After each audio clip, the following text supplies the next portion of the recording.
Statement. OMB requested changes which I felt completely negated the testimony. At the time, the Hansen testimony was seen by the Office of Management and Budget as inconsistent with administration policy. The result was this exchange with Senator Gore. But why do you directly contradict yourself in the testimony you're giving about this scientific question? The last paragraph in that section was not a paragraph which I wrote. That was added to my testimony in the process of review by OMB. What he said at the time was quite open. Publicly, he said, I did not prepare that particular paragraph. Right. And do you remember what you said? I asked him who made him change it, and then expressed my view that I thought that was improper. Censorship. If they force you to change a scientific conclusion, it's a form of science fraud by them. You know, in the Soviet Union, they used to have a tradition of ordering their scientists to change their studies to conform with the ideology then acceptable to the state. You went so far in that hearing as to accuse the Bush administration of Soviet-style repression. And it's precisely the kind of reaction that makes a lot of people in industry in America really nervous about a President Gore. They'll have to decide for themselves how they feel about me. But in a congressional hearing, when a witness on an issue like this is ordered to change his scientific opinion, that's not a light matter. The Hansen controversy set the stage for a 4-year struggle between Gore and the Bush administration. Senator Gore wanted to limit greenhouse gas emissions from American industry. The Bush administration did not. The arguments against it were essentially political at the time. You have to recall that that was a period when we were still in recession, at least thought to be, and there were deep economic anxieties in the country. That made it very difficult to do anything significant with respect to reducing greenhouse gas emissions. Rio de Janeiro, June 1992. The nations of the world gathered here to solve the problem of global warming. This was the very first Earth Summit. The overwhelming majority of nations favored mandatory limits on industrial greenhouse gas emissions. The Bush administration did not. Let's face it, there has been some criticism of the United States. President Bush held out until those limits were made voluntary, and he prevailed. It was a major defeat for Gore. Nobody should be fooled about what he is doing at Rio. This is a photo opportunity. 2 months later, when Bill Clinton named Gore his vice presidential running mate, Mr. Bush thought he had an easy target. This guy is so far off in the environmental extreme, we'll be up to our neck in owls and out of work for every American. This guy's crazy. He is way out, far out, man.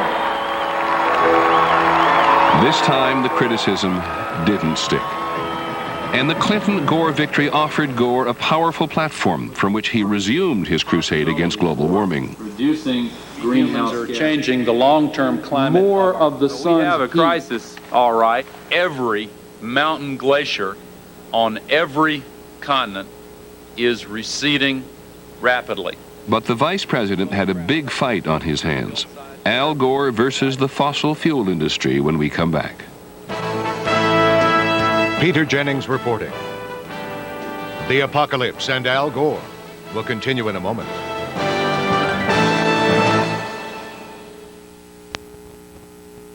The Apocalypse and Al Gore continues. By last October, the vice president still had not persuaded the American public that a crisis was at hand.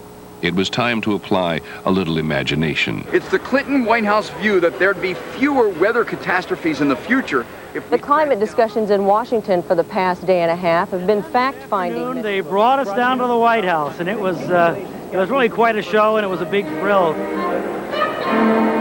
The White House enlisted the one group it believed the public would listen to, the TV weathermen and women. Gore, ever the scientist, lectured on the finer points of climate change. The redistribution of heat from the equator to the poles through wind currents and ocean currents and cloud systems, it defines the overall long-term pattern. When charm was needed, Gore turned to the president. The president himself came by and joked that he might become a weatherman. You know, I have to leave this job after 3 years, and I don't know what I'm going to do. I'm too young to retire, and I'm used to delivering bad news. But behind the charm was a carefully calculated goal. We have to say there's a challenge out there. We have to respond to it, and then we have to get after it. But we can't do it until we build the awareness of the American people. Here was the President of the United States preaching the gospel of global warming, Gore's greatest achievement. I can now pass Al Gore's climate test. And they rolled out the big guns to be sure that we got the message, that they want to get the message out. What time radar this morning? Miami meteorologist Brian Norcross took the White House message back to his viewers in South Florida, where he believes the impacts of global warming could be devastating. This place is all about climate. You know, nobody would have ever come here to live if it hadn't been for the climate. 4 million people live in South Florida, many of them within a mile of the coast. The estimated value of the property here is $2 trillion. Most of the property is barely above sea level. Much of this city is sea level dependent, and you see the projections of a rising sea level, which is happening. The sea level has risen significantly here since the beginning of this city, and if it continues to happen or it accelerates, it would make a dramatic difference in where you can live. We're really on a collision course, and nowhere is it more clearly seen in the state of Florida. Dr. Steve Leatherman says that global warming could cause the seas to rise another 2 feet over the next 100 years. If you look at some of the more popular resorts like Miami Beach, well, by the time you get another foot of sea level, that beach will be gone. And it goes beyond the beaches. Florida has spent billions of dollars constructing an elaborate network of barriers to protect its fresh water supplies inland from the seawater of the Atlantic Ocean. But as the sea level rises, salt water threatens to spill over these barriers and contaminate the state's coastal water reserves. If those barriers were removed, salt water would move up those canals and gradually permeate the ground around them and move in the direction of those well fields, and there wouldn't be a fresh water supply on the coast. There's no question that rising sea level is a threat, but I fear stronger hurricanes. Brian Norcross knows how destructive hurricanes can be. This was Hurricane Andrew, August 24th, 1992. Average wind speed 145 miles per hour. And this is what Andrew did to the community of Homestead, Florida. The people would walk a block away and get lost getting back to their home. It was such a different place. Many people opened their closet door and found that their house had been destroyed all around them. The final bill, more than $16 billion. It looked like a nuclear bomb had gone off. Brian Norcross believes that even a slight increase in temperature due to global warming could spell trouble. The average temperature in Miami in the summertime is 90. That's our average high here.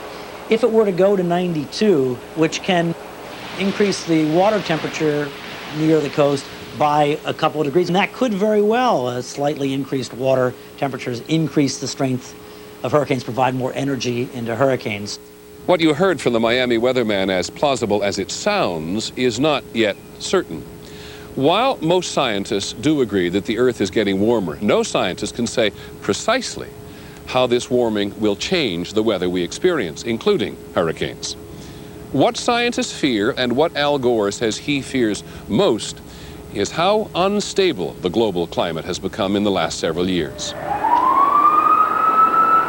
July 1995, a deadly heat wave hit the city of Chicago. Single-family brick homes literally turned into ovens when evening temperatures hovered near their daytime highs of 100 degrees. 522 people died. Nothing like this had ever happened here. In October of 1996, the worst fires in 30 years devoured 6 million acres of the southwestern United States. Later in July, it was floods in Eastern Europe. More than 100 people lost their lives. And in August of last year, Typhoon Winnie ravaged the Chinese coast near Shanghai and forced more than 1 million Chinese to evacuate. We're talking about potentially huge numbers, millions of environmental refugees being generated Many scientists fear that global warming will cause these record-breaking disasters to become more frequent and even more extreme.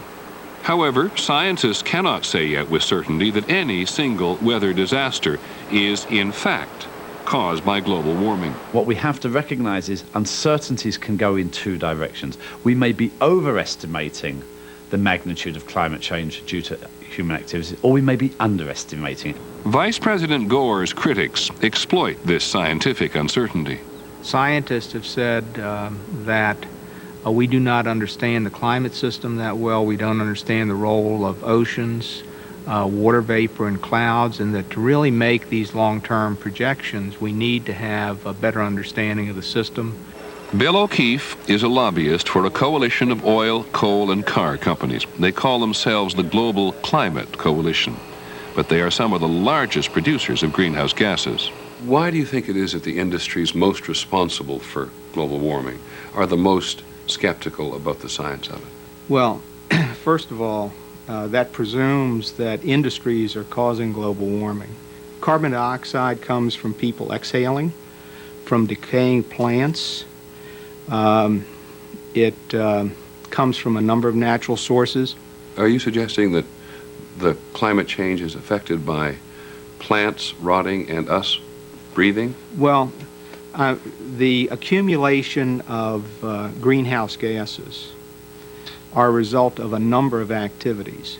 Human activities, which include burning fossil fuels, account for a very small percentage. What contribution do you think man is making to climate change? Well, that is a debate. Scientists, climate scientists, atmospheric scientists, and meteorologists are still trying to determine the impact of human activities. Members of O'Keefe's coalition have recruited their own scientists to study the issue. I'll get to my grave and people, I'm convinced, will still be debating whether or not the buildup of the greenhouse gases has had much of an impact on global climate. University of Arizona climatologist Robert Balling is the kind of scientist the fossil fuel industry likes to fund. And Balling concedes that some of his financial backers have an agenda. Clearly, if you're in a coal company, what you decide to fund may be somewhat different than what the National Science Foundation decides to fund. And I think everyone's human. They understand that a coal company may pick a project because they think that project may provide a set of answers that the coal company would be happy with. But the coal company can't come to my laboratory and sit there and take the printouts and say, okay, pick this one, not this one. Surely not. But the work of some industry-funded scientists is sometimes used to create what amounts to propaganda. Listen to this coal industry video, which claimed that a doubling of carbon dioxide is a good thing. Crop plants will continue to grow more productively. Forests will extend their ranges. Grasses will grow where none grow now. And great tracts of barren land will be reclaimed. Al Gore calls this junk science, reminiscent of the tobacco industry's effort to persuade Americans that cigarette smoking didn't cause lung cancer. Having gone through these long debates with the tobacco industry, which remind me almost exactly of this debate, I think that it is totally fair and totally legitimate to say we're going through the same kind of experience again. Remember how wrong they were? Remember what their arguments sounded like? Now listen again to what these people are saying. I think it's unfortunate that someone who holds the second highest office in this nation would make those kind of scandalous charges. He's impugning the integrity of a lot of scientists at a lot of at prestigious universities. Your frequent use of the tobacco analogy infuriates the industry. You realize, of course, that you... Now that's... I don't want to fence on the analogy. I think the analogy is exact. But it is a way, isn't it, sir, that you have of demeaning your critics, particularly your industry critics? My purpose is not to demean them. My purpose is to remind all of us that we've been through this kind of scientific argument before.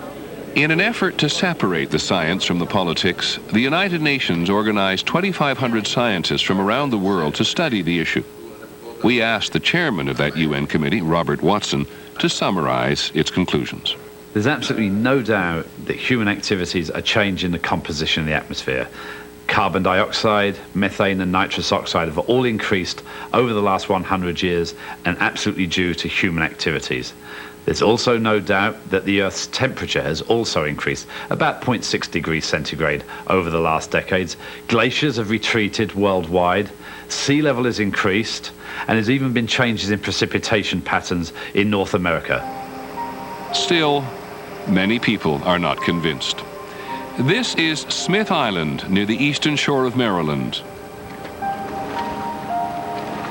The people here have come to depend upon the Chesapeake Bay for survival.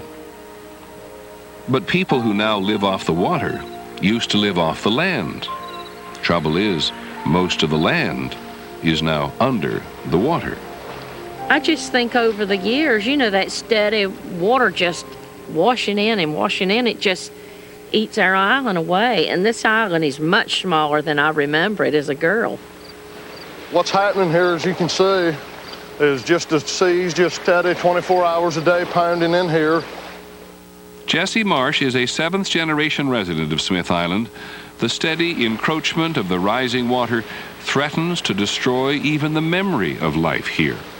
This is one of the headstones. There are about 14 graves up and down this shore here. Margaret Jones, and I actually know her people. Her people still live right up here in town. On Smith Island, we find two of the most certain effects of global warming. One, the sea level is rising, in this case causing Smith Island to drown. And two, the residents here, like most Americans, refuse to believe that global warming is the problem. The global warming doesn't seem to be a fear with the people living here now. I think some of them think we might not be here a whole lot longer, but in their lifetime, they don't think it's going to be affected that much. I don't think they believe in global warming, is what I'm saying. I just don't think they believe in it. This kind of indifference drives Gore crazy and is why many people think the United States will never solve the problem of global warming. Influenced by industry, or perhaps just resistant to change, Americans are reluctant to confront an environmental problem when no one can tell them precisely how or when disaster will strike.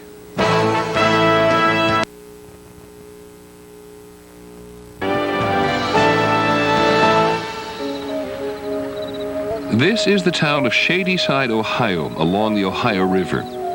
The residents here have come to know the kind of extreme weather that might come with global warming. January 1996, unusually warm winter temperatures melt the snowpack of western Pennsylvania, transforming the Ohio River into a sea of icy water.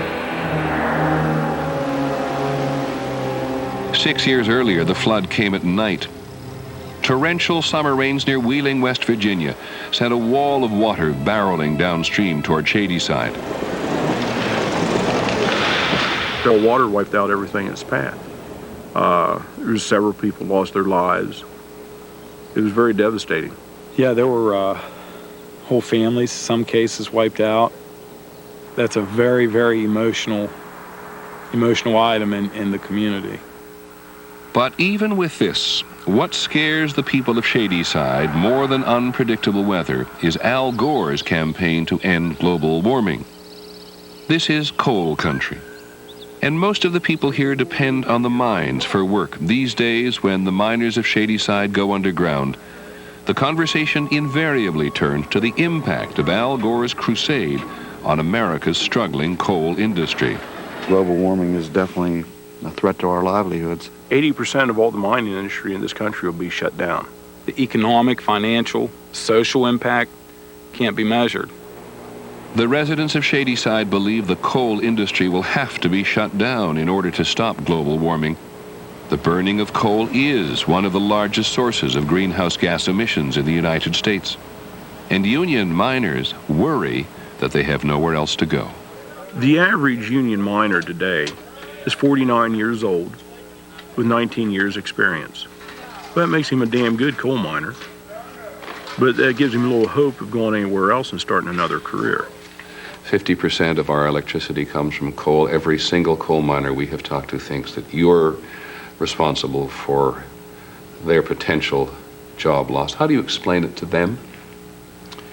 Well, I don't think all those jobs are going to be lost, but there's no doubt that if there is some diminishing demand for coal, that'll have an impact in that sector. What we have is a deliberate attempt by the Clinton and Gore administration to eliminate everything that you've worked a lifetime for. At this mine workers meeting in Shadyside, the issue is job security. But the speaker isn't a union man. This is Robert Murray, the owner of the mine. Threatened by Gore's crusade against global warming, the mine owners and the miners have put aside a century of bitter conflict to fight what they think is a common enemy. It is obvious that President Clinton and Vice President Gore are going to use the environment as a political issue to get Mr. Gore elected President of the United States in 2000. So while it may be an environmental issue and a jobs issue to you, it's also being used as a political platform by these two individuals.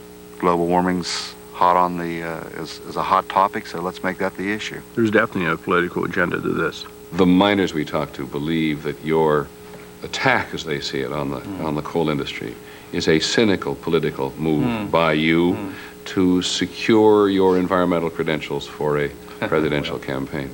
What would you say to such a remark? Well, boy, if I was motivated by political calculation on this, I would probably never have gotten involved with it in the first place. And they can believe that or not as they choose. I'm going to keep on saying and doing what I think is the right thing about this. I think that it is a very critical issue for the future of our country and for the future of our world. But the miners feel that a politically ambitious vice president has betrayed them. After all, it was they who helped Al Gore and Bill Clinton win the state of Ohio in 1992 and again in 1996. When the Clinton-Gore bus tour passed through coal country, the miners cheered them on. And we waved, and the bus went by, and they went on to win the election. This time, have the bus stop. I can see where all working people, the concern with jobs, would be actively campaigning opposing this global warming issue. It's a struggle between life and death. And this life and death struggle, as they see it, may be the only thing the miners have in common with the owners of the fossil fuel industry. But last year, the two joined forces to try to derail Gore's effort. After 5 years of casting doubt on the science, this odd coalition shifted its public relations campaign to what they insist emission cuts will do to the American economy. What do you know about the United Nations proposed climate treaty? Isn't that about global warming? Their ad does not say what this will cost them. It focuses instead on what they say it'll cost you. This could go up by 50 cents a gallon. Heating and electricity prices could soar, and higher energy costs will raise the price of almost everything we buy. Every time I turn on television these days, I see an ad from industry saying all this stuff you're promoting, we don't need to do. Are they telling us the truth? No, I don't think they are. I don't think they are. I don't want to get into their internal motives. I think they're trying to win a battle of public opinion. Bill O'Keefe's Global Climate Coalition was one of the sponsors of the ad. Are you saying that it cannot be done? It cannot reduce greenhouse gases without adding 50 cents a gallon to gasoline? What I'm saying is, in this country, we will have to, if that's implemented, we'll have to reduce energy use by about 30% or close to a third in about 12 years. Over that short period of time, no one can tell you how to make that kind of reduction without doing serious damage to our economy. Every time in our history we've tried to clean up pollution, the doomsayers have said this is going to cause an economic catastrophe. And every time they've been wrong. Are you saying precisely, sir, that you can solve the problem of global warming without increasing the price of gasoline? Yes, I think we can. And what about utility bills? I think that utility bills can come down and will come down. Right now, Peter, 2/3 of all the energy that we burn to produce electricity is completely wasted. It's turned into pollution, not useful energy. With competition and new technologies, that's going to change. Ladies and gentlemen, the new Dodge... These days, as proof, Al Gore, the techno-optimist, points to the big three American car makers and the Japanese, who recently unveiled cars that can get up to 80 miles to the gallon with fewer emissions. But even if this new technology enables the industrialized world to eventually reduce its emissions, that will not be enough. Global warming demands a global solution. And this is where Gore made a series of errors. Kyoto, Japan, December 1997, the ultimate test of Al Gore's crusade. Representatives from nearly every country in the world got together again to try to reach an agreement on limiting the world's greenhouse gas emissions. Many people thought the Kyoto conference was doomed from the outset, because back in 1995, early in the negotiations, the United States had agreed that 134 developing nations, including China and Mexico, would be exempt from the treaty. The Vice President had approved that fateful decision. Back in 1995, you basically said to them they didn't have to make such a commitment. How did you get yourselves in this box? There's always been a recognition around the world that the countries with very few resources and an extremely low standard of living are not going to be asked to bear the same challenges that some of the countries that have more assets are going to face. But we signaled back then, look, the time's going to come when you all have to be a part of this, because we can't solve it unless the developing countries are involved. But Gore made a political miscalculation. By allowing the developing world off the hook even temporarily, Gore gave the fossil fuel industry an irresistible public relations opportunity. It could now attack the fairness of the proposed climate treaty, and it did. But their global agreement isn't global. 134 of 168 countries are exempt. The argument worked. Mr. Johnson, aye. Mr. Akaka. Last summer, the U.S. Senate, which must ultimately ratify any treaty, voted unanimously to not even consider a treaty, which excludes the developing nations. West Virginia, the ayes are 95, and the nays are 0. Senator Chuck Hagel of Nebraska sponsored the resolution. It is the developing nations that will be the biggest emitters of greenhouse gases during the next 25 years. It is complete folly to exclude them from legally binding emission mandates. How could any treaty aimed at reducing global emissions of greenhouse gases be at all effective when it excludes these 130 nations? The Senate resolution was a decisive blow to Gore, and it forced the White House to change its position. Last October, the Vice President and the President announced that the United States would now insist that the developing world participate. The industrialized world must lead, but developing countries also must be engaged. The United States will not assume binding obligations unless key developing nations meaningfully participate in this effort. Why'd you change your mind? Because the numbers show that the increasing pollution levels in the developing countries are such that they have to be involved sooner rather than in the distant long term. Or to put it another way, if I may be presumptuous, that the U.S. Senate got ahead of you on this issue and said if you didn't get a commitment from these nations, you weren't going to have any ratification for a global Well, that warming was treaty. a factor, sure. Yeah, I'll acknowledge that was a factor. And last December, when negotiations stalled, Gore made an emergency trip to Japan, trying to persuade the developing world to participate. Success will require first and foremost that we heal the divisions among us. To push China particularly. The Chinese claimed the United States did not understand the developing world's predicament. The U.S. government doesn't understand just how deeply ingrained are Chinese fears of going back to hard-scrabbled, dirt-poor ways of living. Energy expert Bill Chandler works closely with the Chinese. I think it's fair to ask China to do something, because if China does nothing, climate change will surely be disastrous. But how we ask them, what we ask them, is really the key. If we say to China, you have to limit your economic growth, you have to sacrifice, then the Chinese will say, well, you Americans use 10 times as much as we do. You do something first. You created this problem, you solve it. And led by China, that is exactly the position the developing countries took in Kyoto. Eager to secure a treaty, even a flawed treaty, Clinton and Gore caved in.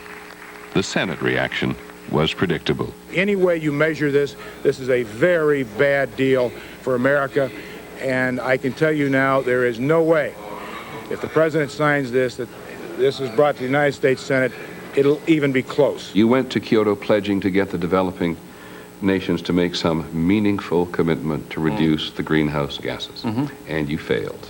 Not entirely, no. We got 3/4 of a loaf, and we got the ability to get the rest of it. But you don't want me to believe that you were successful in Kyoto, do you? Oh yes, I think it was a huge success for our country and for the world. At best, it was an imperfect solution. With more than half the world not participating, the treaty cannot avert the environmental catastrophe that Gore has predicted for 30 years. And as a political matter, the U.S. Senate will not approve even the constructive provisions of the treaty without the developing world. The outcome of Kyoto is, from the standpoint of the United States, is impractical and unrealistic, and it can't be achieved. And because of that, the debate's going to continue and intensify in future years. Which is not bad news for the fossil fuel industry.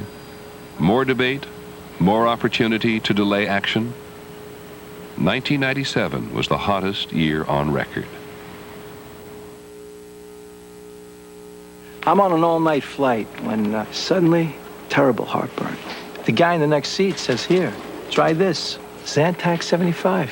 Thanks, I say. You know, maybe I ought to see a doctor about this heartburn. He says, "You just did." The medicine in Zantac 75 is the #1 doctor-prescribed acid reducer. It relieves even your toughest heartburn, controlling acid for up to 12 hours. Thanks, doctor, wherever you are. Zantac 75, the final word in heartburn relief.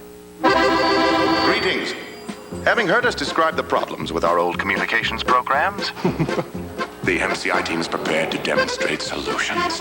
On this afternoon's dance card, multi-point video conferencing that lets you meet with far-flung clients and colleagues without ever leaving your desk.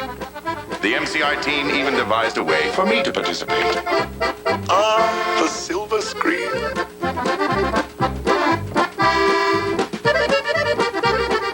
I asked my doctor about those new prescription diet pills. He said they're only for people who are seriously overweight, not for me. But I wanted to lose weight, so I talked to my pharmacist. He recommended Dexatrim. I lost 12 pounds, and I wasn't hungry. Dexatrim, just one-time released caplet, works all day to help you eat less and lose weight. The Dexatrim plan was easy. I lost 12 pounds, and I feel great. Lose weight with Dexatrim, recommended #1 by pharmacists. My dad told me something amazing. You can actually strengthen your teeth. With Mentadent you can. It's proven.